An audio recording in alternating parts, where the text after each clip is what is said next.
Cordial saludo a todos nuestros televidentes en este su programa Ciencia y Libertad, liderado desde la Facultad de Derecho de la Universidad de Medellín. Quien les habla, Francisco Javier Valderrama Bedoya, decano de la facultad. Hoy con una gran compañía. Es el profesor Luis Alberto Pacheco Mandujano, director académico de la Academia de la Magistratura de la República del Perú. Doctor Luis Alberto, muchas gracias por aceptar la invitación. Don Francisco, es un placer encontrarme en este importante programa Ciencia y Libertad, particularmente estar aquí en Medellín, tierra cálida, tanto por su gente como por su clima. Yo realmente muy contento y aquí a sus órdenes.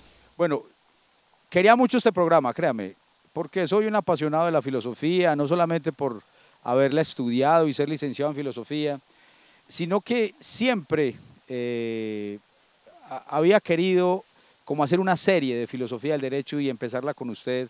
Me parece que es un gran avance en este programa. Yo quisiera proponerle, mire, alguna vez en un texto de un profesor argentino, muy sencillo, ¿ya? Ese texto que se llamaba Lecciones Preliminares de Filosofía, él decía, para saber filosofía hay que conocer las calles y las avenidas de la filosofía. Por eso no todo mundo hace filosofía, porque yo tengo que saber cuáles son las calles y cuáles son las avenidas.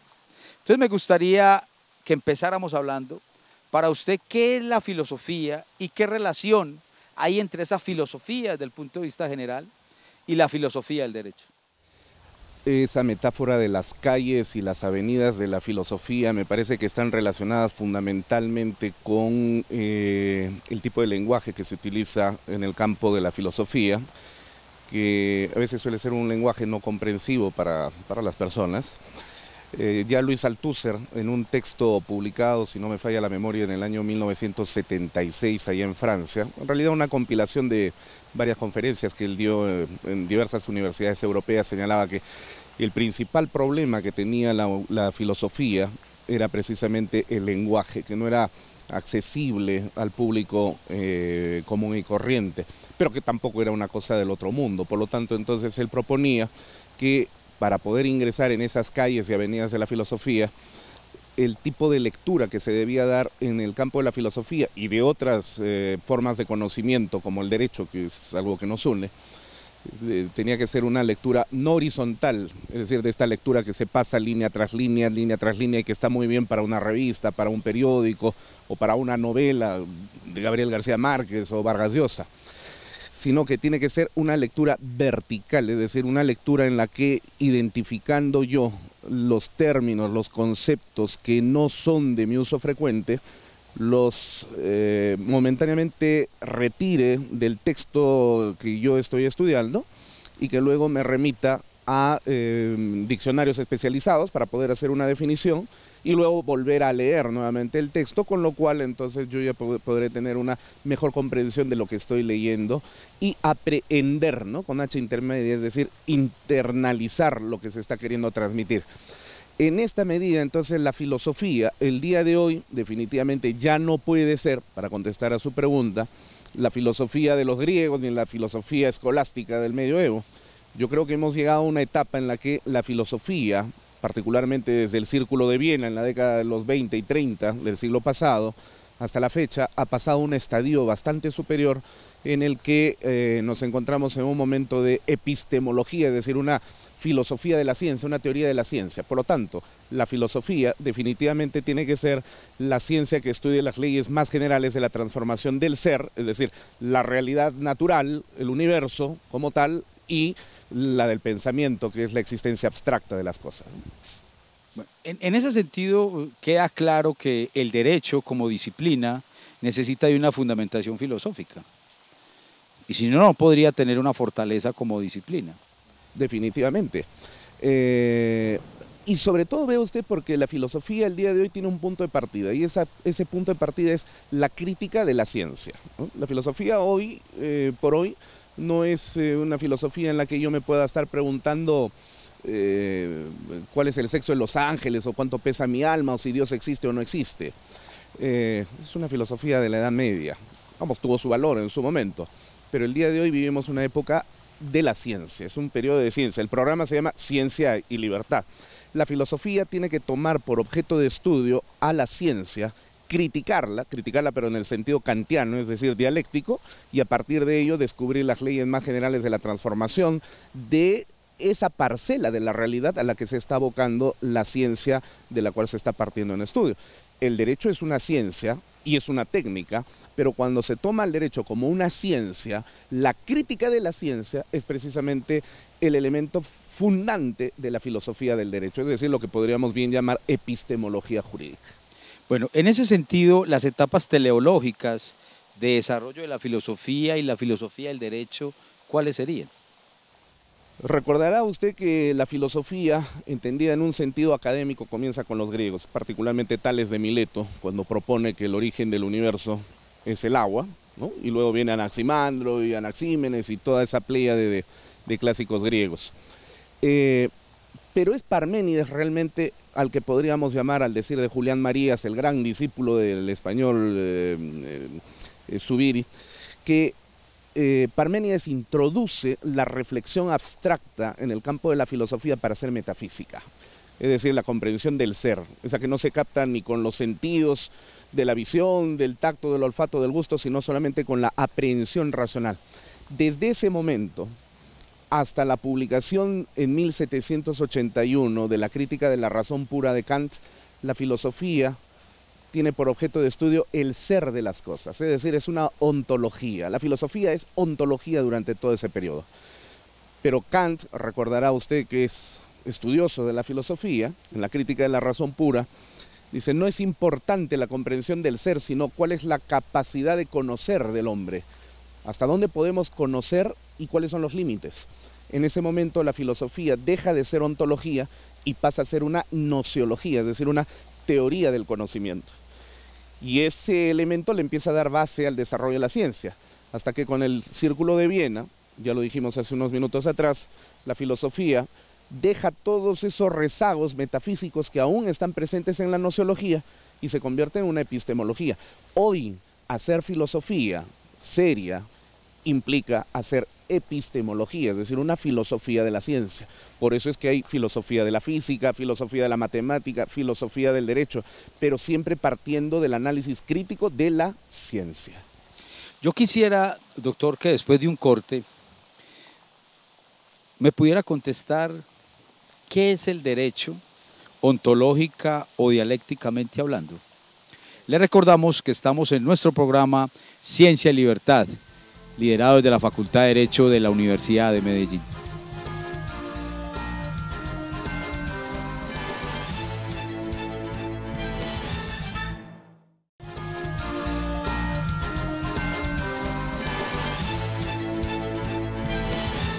Continuamos con nuestro programa Ciencia y Libertad, hoy con nuestro invitado peruano, el doctor Luis Alberto Pacheco Mandujano.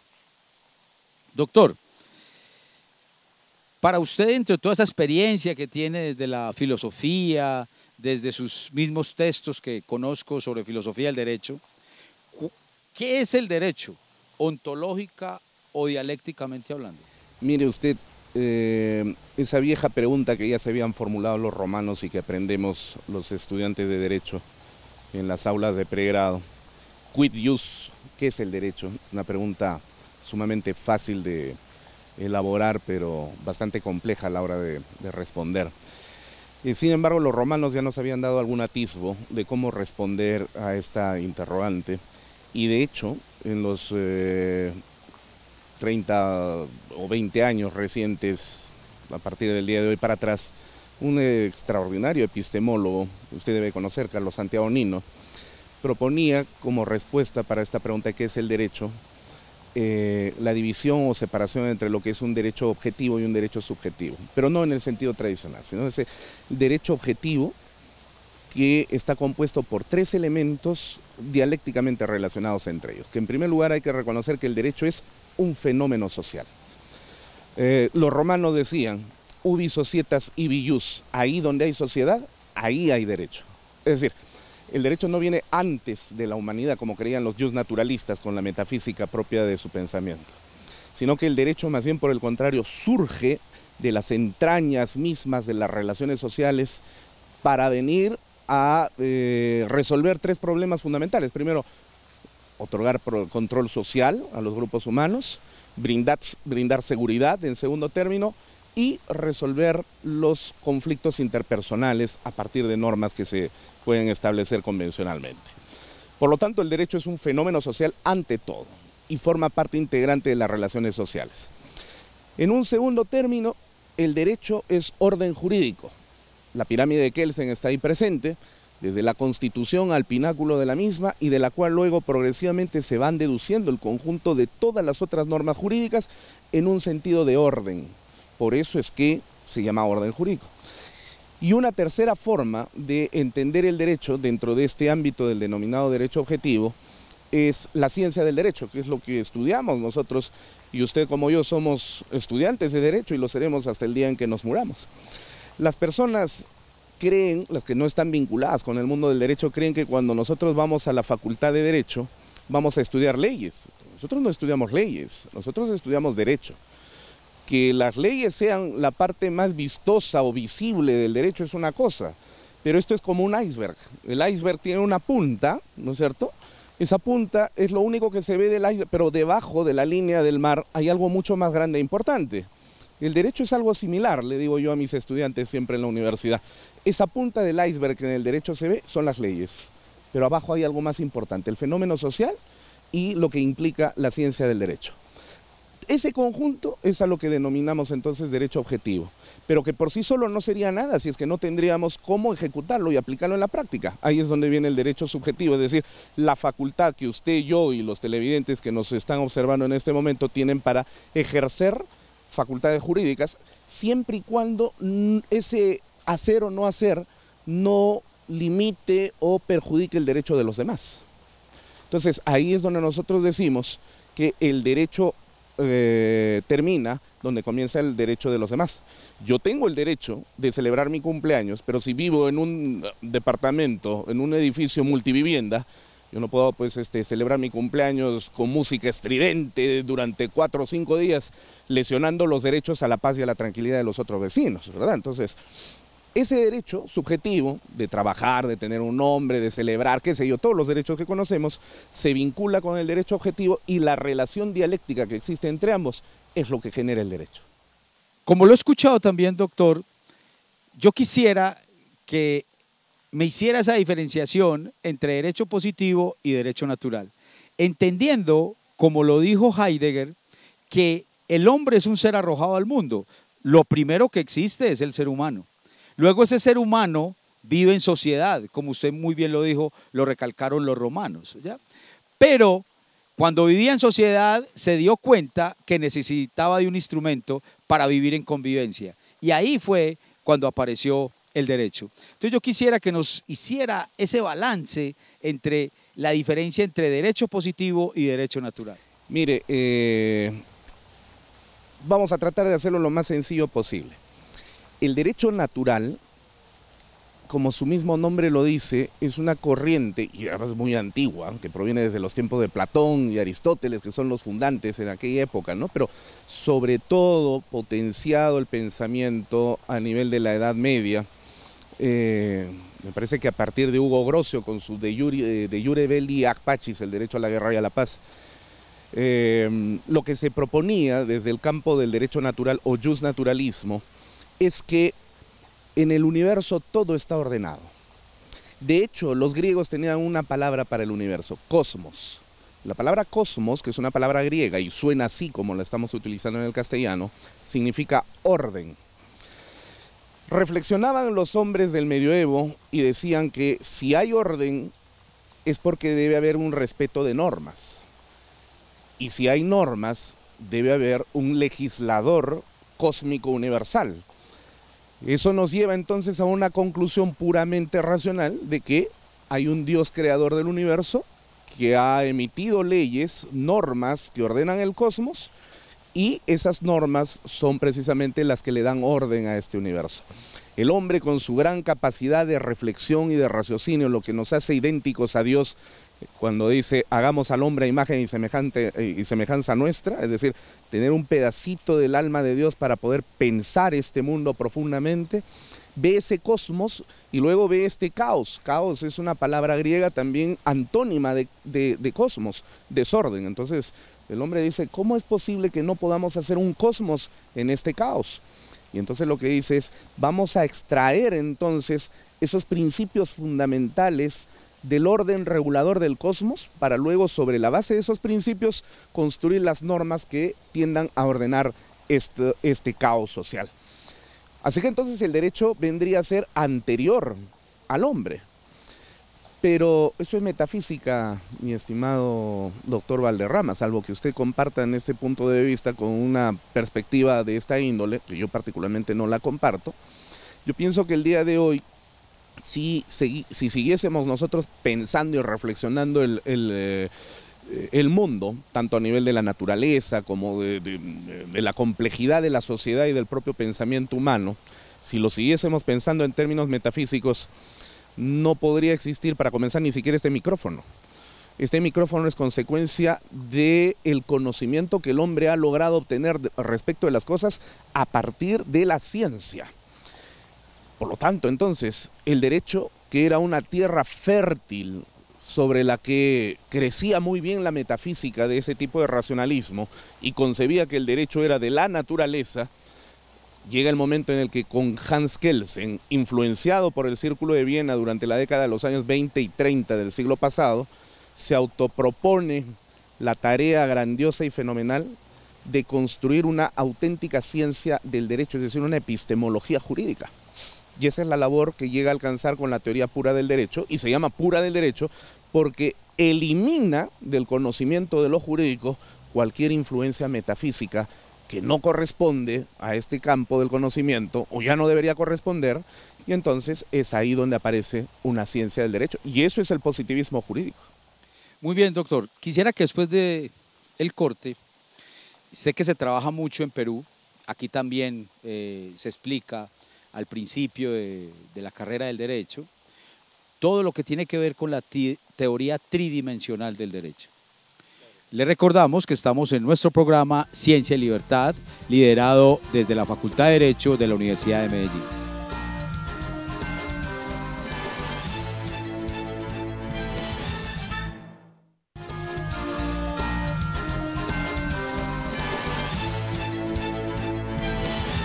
Continuamos con nuestro programa Ciencia y Libertad, liderado desde la Facultad de Derecho de la Universidad de Medellín. Hoy con nuestro gran invitado, el doctor Luis Alberto Pacheco Mandujano, director académico de la Academia de la Magistratura de nuestra hermana República del Perú. Doctor, ¿qué es la teoría tridimensional del derecho? Sé que la trabajan mucho en Perú. Sí, mire, la teoría tridimensional del derecho tiene dos creadores. El primero de ellos fue el profesor paulista brasileño Miguel Reale, a mediados de la década de los años 40.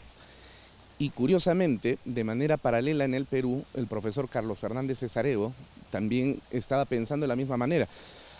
Nadie se ha plagiado a nadie. Era una época en la que no habían teléfonos celulares, ni fax, y por último los teléfonos pues eran algo inexistente. Y los dos llegan a la siguiente misma conclusión.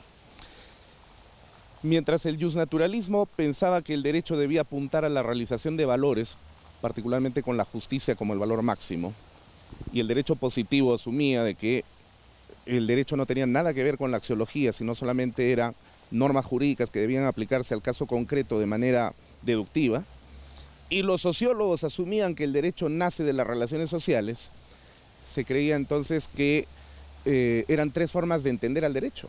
Pero estos dos hombres llegan a la conclusión de que en realidad estas son las tres dimensiones de un mismo fenómeno. Como lo explica Carlos Fernández Cesareo en el Perú, el derecho es más o menos como un ceviche. El ceviche tiene tres ingredientes fundamentales: el pescado crudo, la cebolla y el zumo de limón. Pero digamos, no podría yo tener en un plato, cortaditos en cuadraditos el pescado, luego una tacita de jugo de limón y luego la cebolla partida, y yo cojo un pescado crudo, luego me tomo un sorbo de limón y luego la cebolla. Porque si bien es cierto, esos son los ingredientes del ceviche, sin embargo, eso no es el ceviche. El derecho, por lo tanto, no es solo realización de valores, pero tampoco es solamente norma y no solamente brota en las relaciones sociales, sino que es el resultado de una tridimensionalidad de estos factores que ontológica y dialécticamente determinan la existencia del fenómeno jurídico llamado derecho. Ahora, la forma como concebían estos hombres esta interesantísima idea que viene a revolucionar en el campo de la filosofía del derecho, tiene un método que es el neokantiano. Nosotros hemos propuesto desde una perspectiva del materialismo histórico que la teoría debería ser reorganizada, y por eso que hemos presentado la teoría dialéctica del derecho, que ya en otra oportunidad podremos explicarla cuando el tiempo no tan tirano en televisión nos lo permita. Sí, es interesantísima la teoría de la tridimensión del derecho, precisamente porque los abogados partimos de los hechos, los acontecimientos, en relación a un orden normativo, y esa relación hay que valorarla. Por eso tan importante la hermenéutica jurídica. Para precisarlo y sintetizarlo en 30 segundos, todos los hombres vivimos en relaciones sociales, esos son los hechos sociales. Hay que valorarlos en un sentido positivo, y de la tensión existente entre la valoración y la conducta que nosotros permanentemente realizamos, surge la norma jurídica, que es la que tiende precisamente a ordenar nuestra sociedad. Doctor Luis Alberto, le agradecemos mucho por haber aceptado la invitación. A usted, don Francisco, encantado de haber estado en Ciencia y Libertad, y mi saludo afectivo a la Universidad de Medellín, y muchos éxitos, que sigan adelante. Muchas gracias. A todos nuestros televidentes les agradecemos su sintonía en su programa Ciencia y Libertad, liderado desde la Facultad de Derecho de la Universidad de Medellín.